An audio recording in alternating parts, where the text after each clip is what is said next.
Okay, next up is question 3.2. This is an equilateral.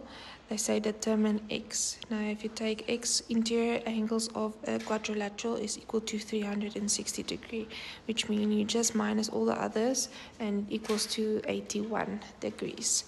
Then you have to give your reason as well. Then you will get a diagram like this.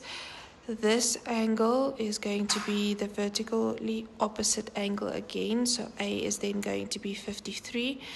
Then you have to work out B, and the only way to work it out, you are going to say sum of the angles of a triangle equals to 180 degrees, where you just minus these two to get that one. Then question 4 is you have to say which transformation is possible.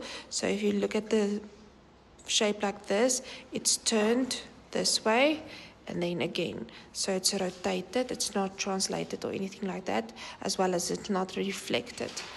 Then 4.2, they tell you to reflect the shape. So this is the original, you just flip it over, that's it.